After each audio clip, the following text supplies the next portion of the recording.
참 반가운 성도여 다 이리 와서 베들레헴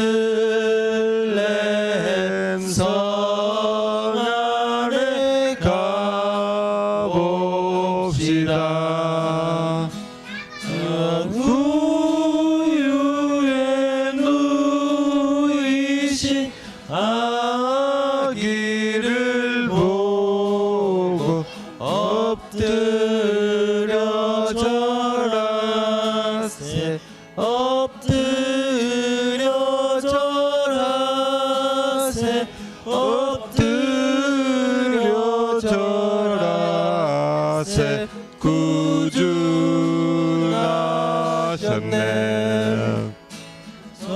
천사여 찬송을 높이 불러서 이광활한 천지에 울리어라. 주 하나님 앞에 늘 영광을 돌려 엎드려 절하세 엎드려 절하세 엎드려 절하세 구주하셨네.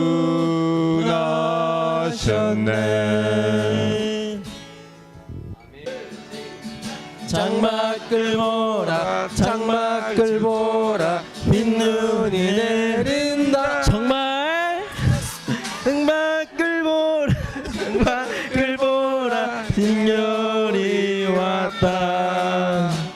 썰매를 타는 어린애들은 해가 진 줄도 모르고 눈길에다 썰매를 타고 즐겁게 달린다.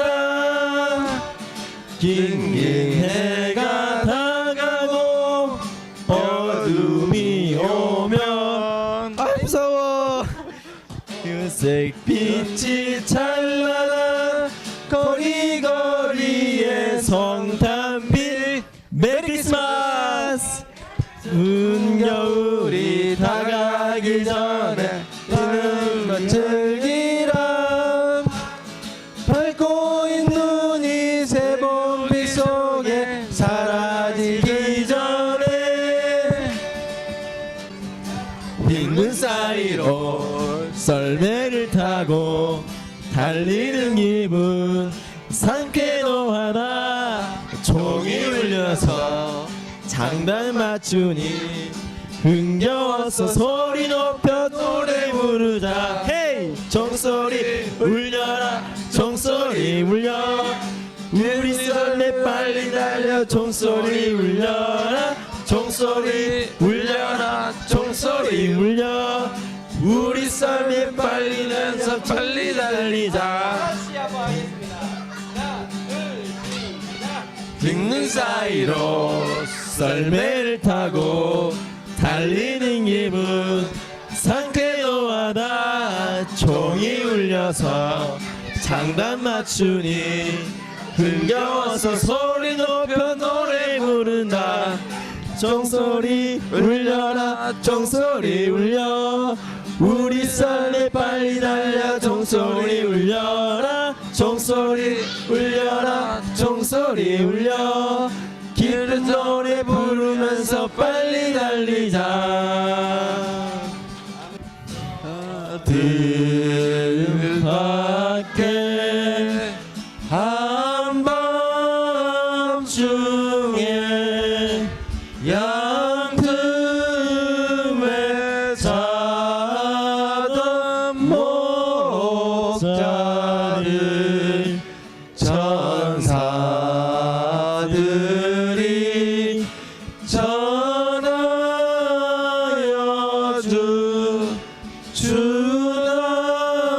주나신 소식 들었네.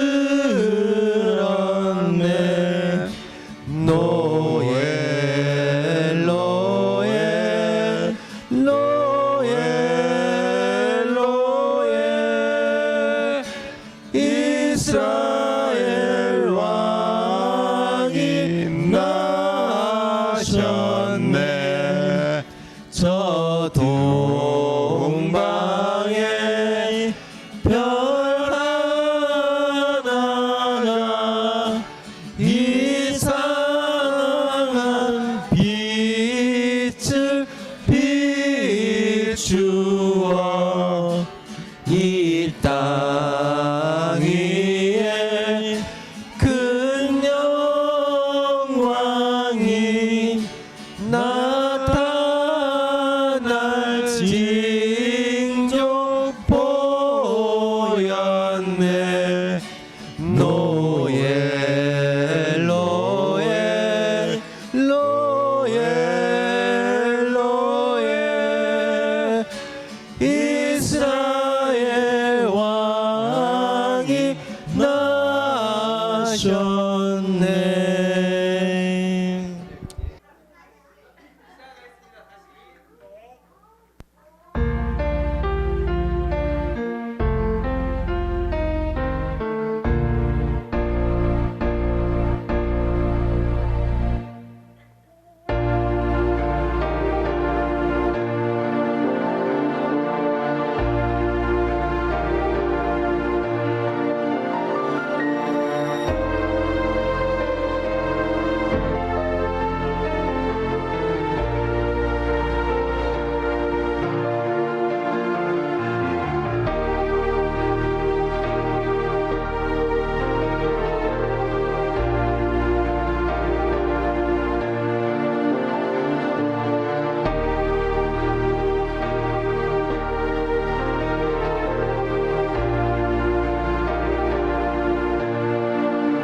오늘 우리가 이사야 9장을 읽었는데요. 이사야 9장의 1절과 2절을 보시면요. 이전에 이스라엘 백성들이 어떤 상황이었는가를 좀 기술을 해주고 있습니다.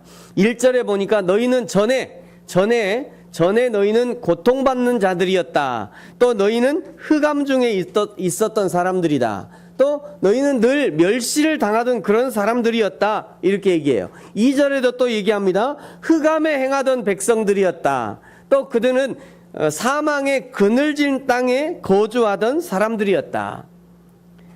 그러나 3절부터는 좀 달라져요. 3절부터는 이제 주께서 이 나라를 창성하게 하기 원하신다. 또 즐거움을 더하실 것이다. 그 다음에 또 탈취물을 나누게 될 것이다. 여기 탈취물을 나눈다는 것은요, 전쟁에서 승리한 사람들이 나누는 전리품을 말하는 겁니다.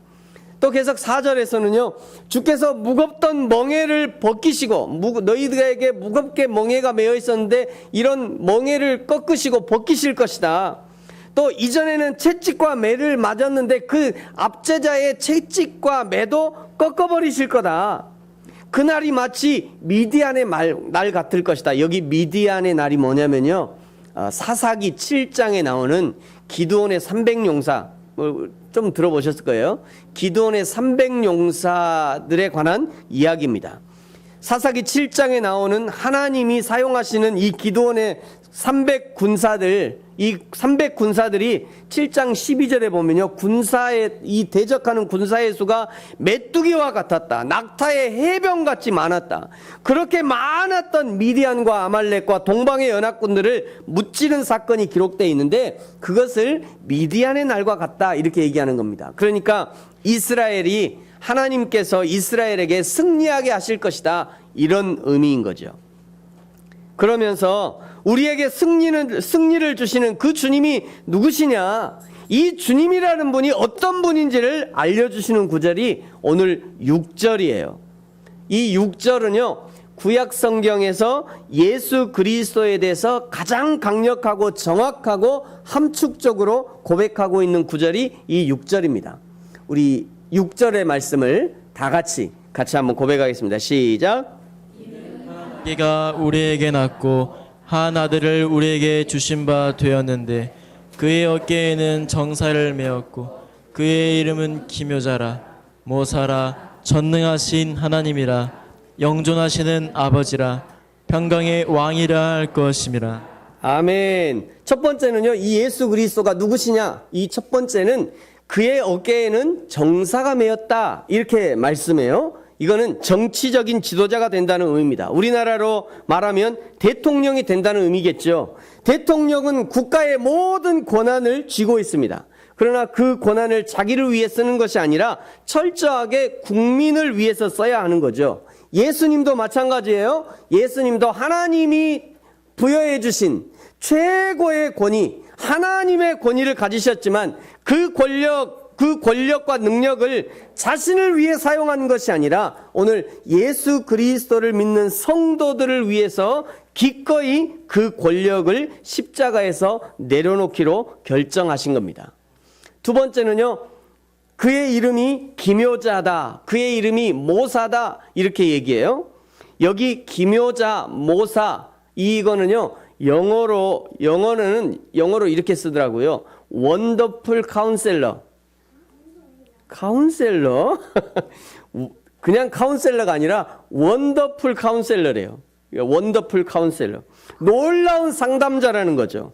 내 마음을 상담해 주고요, 내 진로를 상담해 주고 내 고민을 상담해 주시는 것만이 아니라 우리 영혼의 문제를 상담해 주시는 거예요.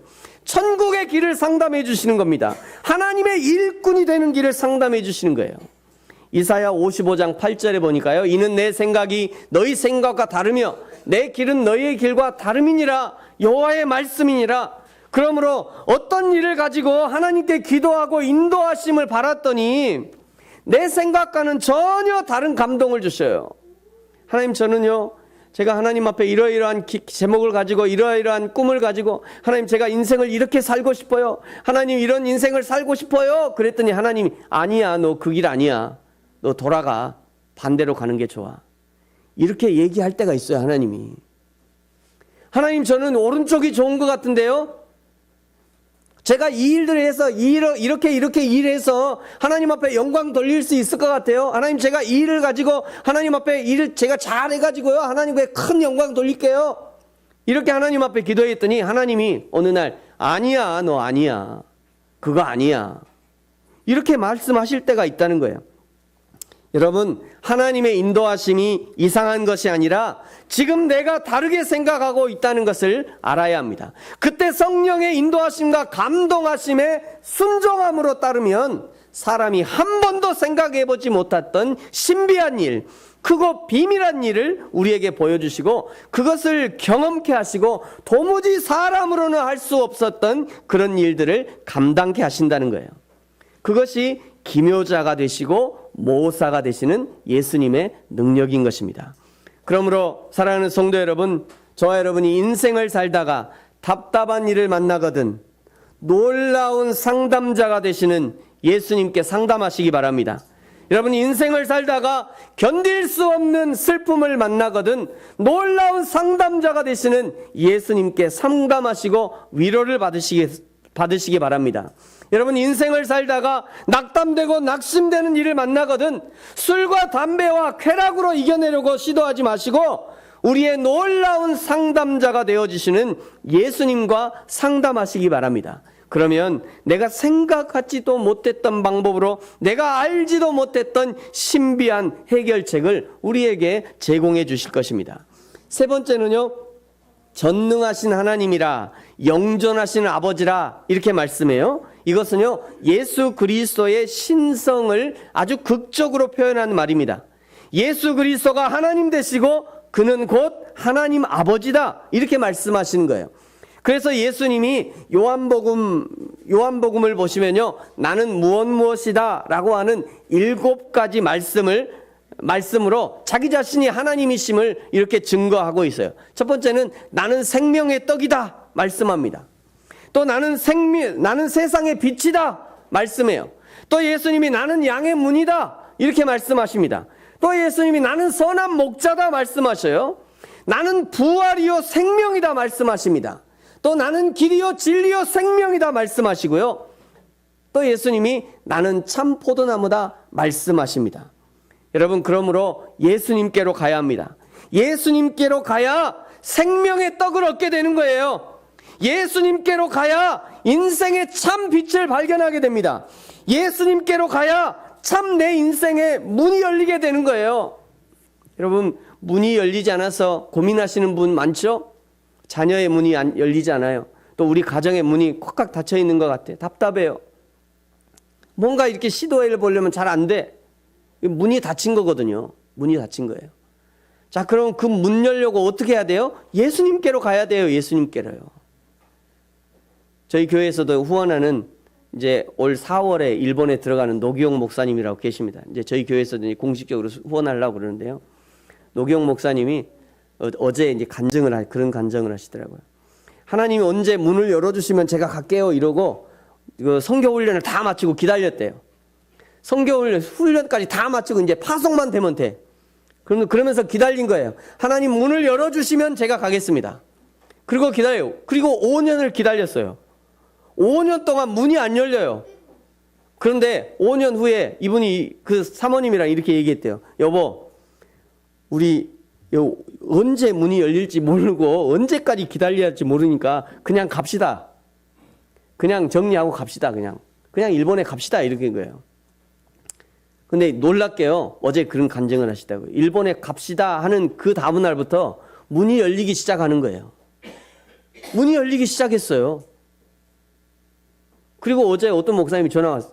그러니까 그렇게 하고 나서 뭐 이제 여기저기 막 되고 막 일본에서 그 교회가 막 이제 정해졌어요. 이제 오라고 막 정해지고 그 이후에 계속 막 정해지는 거예요. 그 이제 후원을 개발해야 되잖아요. 후원을 개발해야 되는데 이제 막 하다가 그 일본에서 이렇게 정해졌습니다. 이제 선교사님 오시면 됩니다. 전화 받고 1시간 후에 어느 목사님이 전화하셨어요. 목사님 좀 와보세요. 우리 교회 교회 갔어요. 어제 교회 갔더니 우리 교회에서 당신을 주 파송 선교사로 이렇게 파송하겠습니다. 한 달에 80만 원씩 후원하면서. 이건 별로 감흥이 없어요. 여러분 생각해보세요. 선교사로 가야 되는데, 가고 싶은데 문이 안 열려서 못 가고 있다가 이제 가기는 가야 돼. 근데 열려진 건 없어. 그래도 믿음으로 한번 가겠다고 결단하고 교회 사임하고 딱 준비하니까요, 그때부터 하나님 문을 열어주시더라고요. 여러분, 우리 인생 가운데 닫혀진 문이 있습니까? 닫힌 문 때문에 괴로워하십니까? 언제 이 문이 열리나 괴로우시죠? 여러분, 그때 예수님께로 가십시오. 예수님의 문을 두드리셔야 돼요. 예수님의 문을 두드리시면 예수님이 반드시 그 문을 열어주실 겁니다. 예수님께로 가야 예수님께로 가야 부활의 영광을 맛보게 되는 거고요. 예수님께로 가야 우리의 참 목자 되신 예수님이 우리를 푸른 초장으로 인도해 주시는 거예요. 예수님께로 가야 부활의 영광을 맛보는 겁니다. 예수님께로 가야 길과 진리와 생명을 발견하는 거예요. 예수님께로 가야 예수님께로 드릴 만한 풍성한 열매를 맺게 되는 것입니다. 마지막으로 예수님을 오늘 본문에 보니까요, 평강의 왕이다 이렇게 말씀해요. 평강의 왕. 여기 이 평강의 왕이란 무슨 말씀이냐면요, 예수님은 백성들을 돌보고 책임지는 자로서 왕으로 계시다 이런 의미입니다. 높은 곳에 앉아서 밑에 있는 백성들을 착취하는 그런 왕의 개념이 아니라 그거는 이방의 왕의 개념이에요. 이방의 왕 개념. 그런데 생각해보면 이런 권위와 카리스마를 가지고 백성들을 압도하는 독재자 같은 왕을요, 우리는 은근히 좋아합니다.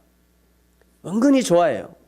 그러면서 왠지 막 카리스마 뿜뿜 넘치는 그런 지도자들 밑에 있으면 왠지 안정감을 느껴요. 안정감을.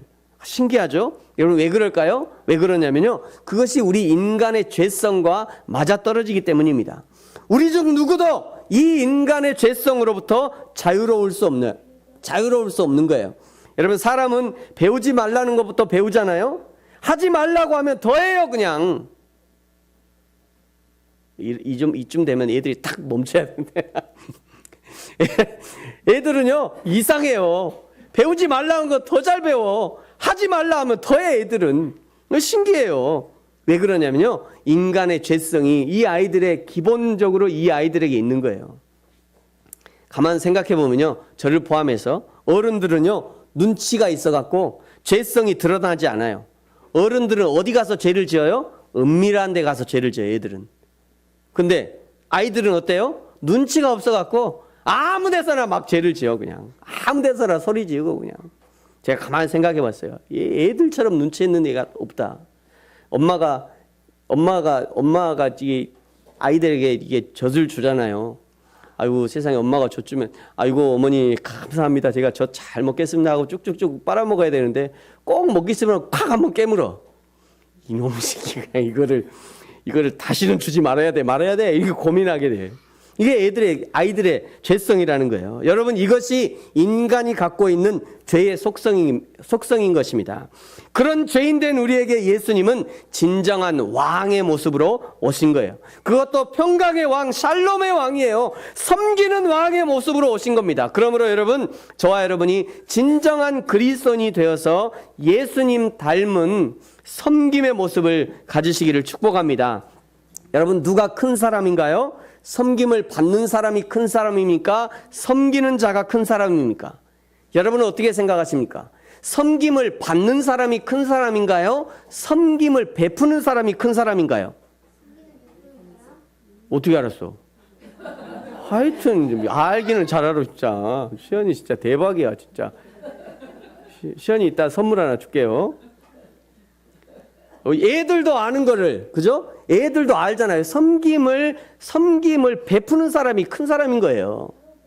섬김을 받는 자가 큰 사람이 아니라 섬김을 베푸는 자가 큰 사람이라니까요. 근데 여러분, 우리는 왜 자꾸 다 애들에게 섬김을 받는 자의 위치에 가라고 애들을 다 교육시키는 거죠? 왜 그런 거예요? 왜 그래요 도대체? 섬기는 사람이 큰 사람이라면서요. 그런데 왜 자꾸 너희는 섬김을 받는 사람이 되라고 애들한테 교육을 하냐고요. 여러분, 마가복음 10장 43절부터 45절 이렇게 말씀합니다. 우리 같이 한번 읽어볼까요? 시작. 너희 중에 그렇지 않을지니 너희 중에 누구든지 크고자 하는 자는 너희를 섬기는 자가 되고 너희 중에 누구든지 으뜸이 되고자 하는 자는 모든 사람의 종이 되어야 하리라. 인자가 온 것은 섬김을 받으려 함이 아니라 도리어 섬기려 하고 자기 목숨을 많은 사람의 대속물로 주려 함이니라. 아멘. 하나님이신 예수님도 섬기는 자가 되기 위해서 오셨다면 오늘 예수 그리스도를 믿는 사람은 당연히 섬기는 자리에 있어야 하는 겁니다.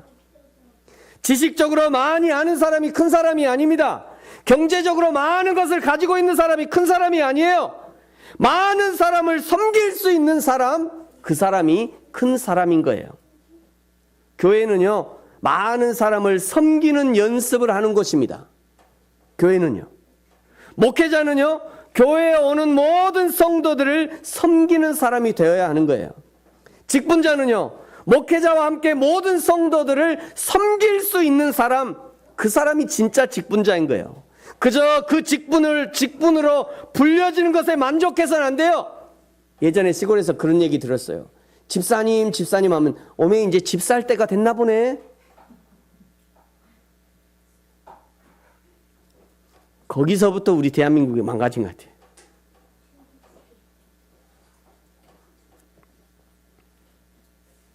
여러분, 분명한 것은요, 더 낮아지면 낮아질수록 더 많은 사람을 섬길 수 있다는 거예요. 그래서 우리 부르신 교회가 아직도 지하에 있는 거예요. 더 섬기라고. 지난번에 저희 교회에서 하모니카 반 했거든요. 그분들이 그러시더라고요. 세상에 너무 좋대, 교회가. 아무리 시끄러워도 소리가 안 나니까. 너무 좋대, 그냥. 너무 감사하더라고요. 그냥 마음 같아서는 그냥 하모니카 더 평생 그냥 유치하고 싶은데 이분들이 안 오시네.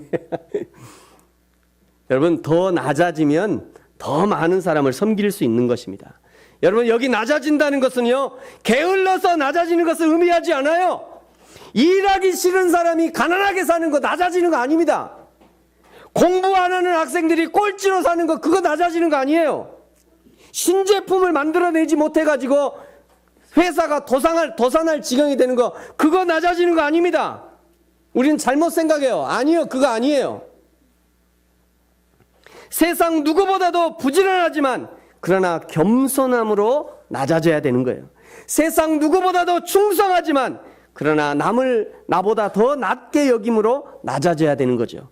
최선으로 공부하고 최선으로 노력하고 그러나 끊임없이 누군가 도움이 필요한 사람에게 도움을 베풀 수 있는 사람, 그 사람이 참으로 낮은 자리에 있는 사람인 겁니다.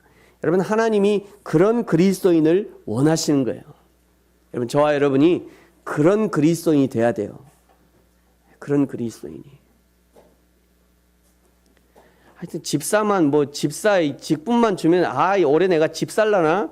제발 그러지 마세요. 제발. 응? 제발 그러지 마세요. 왕으로 오신 예수 그리스도의 나라가 언제 다 이루어질 건가? 오늘 7절이 말씀하는데요. 7절 같이 한번 읽겠습니다. 시작. 그 정사와 평강의 더함이 무궁하며 또 다윗의 왕자와 그의 나라에 군림하여 그 나라를 굳게 세우고 지금 이후로 영원히 정의와 공의로 그것을 보존하실 것이라.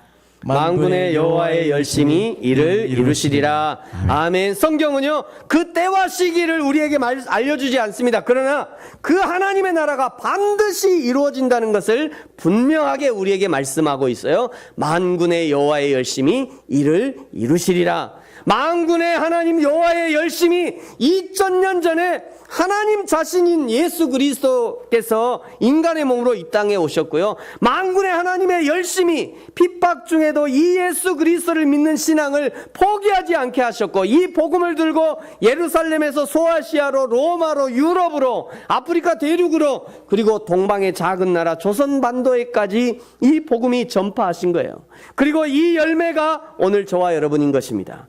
우리 하나님의 열심이 저와 여러분이 예수 그리스도를 믿게 하신 것이고, 그 하나님의 열심이 저와 여러분에게 천국의 소망으로 살게 하신 거예요.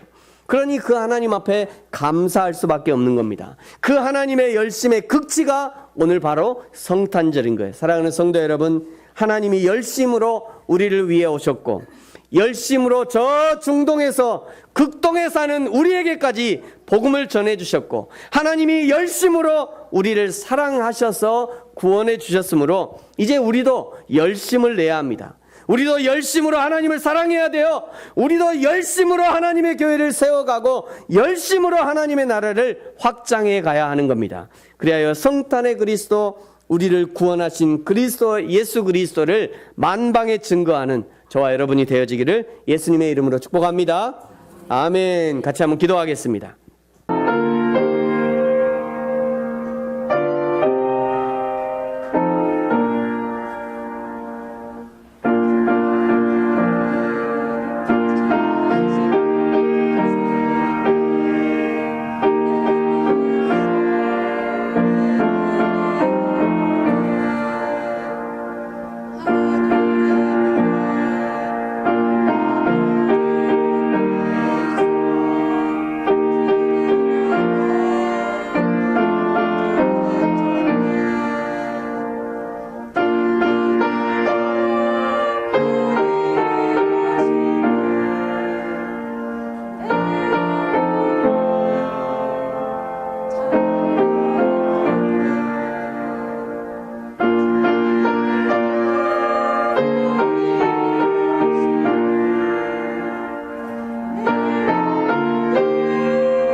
복축이 좀 늦게 터졌습니다.